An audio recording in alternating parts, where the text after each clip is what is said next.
चलो आज वो नज़ारा याद कर लें, शहीदों के दिलों में थी वो ज्वाला याद कर लें, जिसे लेकर आज़ादी पहुंची थी किनारे पर। आओ आज उस देशभक्त को याद कर लें। नमस्कार, मैं नमिता नेहरू युवा केंद्र कुल्लू से हिमाचल प्रदेश का प्रतिनिधित्व करते हुए बात करने जा रही हूँ हमारे प्रिय नेताजी सुभाष चंद्र बोस के बारे में। नेताजी की लोकप्रिय निमृति कुछ इस प्रकार है कि वे एक ही संदर्भ में दो अलग अलग छोर पर नजर आते हैं।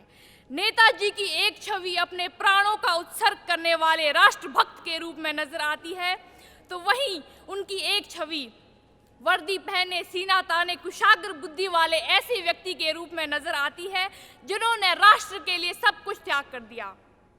एक नेताजी की मृत्यु वायुयान दुर्घटना में हो गई थी, परंतु एक नेताजी सुभाष चंद्र बोस आज भी हम सबके बीच भारत में विद्यमान है।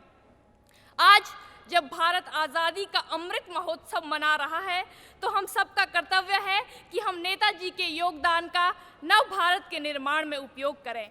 हम देखें किस तरह 21वीं सदी के हिंदुस्तान के लिए नेताजी प्रासंगिक है। इस बात में कोई संशय नहीं है कि आर्थिक रूप से सक्षम होना किसी भी राष्ट्र की बुनियादी चाह है। ऐसे में यह देखना अत्यंत रोचक होगा कि क्या नेताजी के पास कोई आर्थिक मॉडल था, क्या उनकी कोई अर्थनीति आज भी प्रासंगिक है। सन 1938 में दिए गए हरिपुरा अधिवेशन के अध्यक्षीय भाषण से नेताजी के आर्थिक विचारों का पता चलता है। नेताजी दो तरह से आर्थिक सुधार की बात करते हैं, कृषि सुधार और औद्योगिक सुधार, जो अमृत काल युग में जीवन को सरल बनाता है। अमृत काल युग हमारे आज़ादी के 100 वर्ष जो पूरे होने वाले हैं, और नेताजी के सपनों का भारत आज पूरे विश्व के सामने है। देश का हर क्षेत्र, देश का हर कोना, देश का हर समुदाय नेताजी से जुड़ा है। नेताजी गुलामी के अंधेरे में वो चेतना थी जिन्होंने दुनिया की सबसे बड़ी सत्ता के सामने सीना तान कर कहा था, मैं तुमसे आज़ादी मांगूंगा नहीं, छीन लूंगा। नेताजी का यही ऊर्जा भरा जीवन आज के युवाओं के लिए प्रेरणा स्रोत है। हमें चाहिए कि हम पीढ़ी दर पीढ़ी नेताजी के योगदान को याद करें, और आज 23 जनवरी को मनाए जाने वाला यह पराक्रम दिवस निश्चित रूप से इस संदर्भ में उचित कदम है।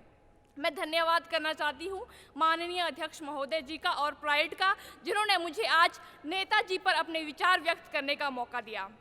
अंत में चंद पंक्तियों के साथ अपनी वाणी को विराम देना चाहूँगी कि आज़ादी की कभी शाम नहीं होने देंगे, आज़ादी की कभी शाम नहीं होने देंगे, शहीदों की कुर्बानी कभी बदनाम नहीं होने देंगे। बची हो जिस्म में एक बूंद भी लहू की, बची हो जिस्म में एक बूंद भी लहू की, तब तक भारत माँ का आंचल नीलाम नहीं होने देंगे, तब तक भारत माँ का आंचल नीलाम नहीं होने देंगे। जय हिंद, जय भारत।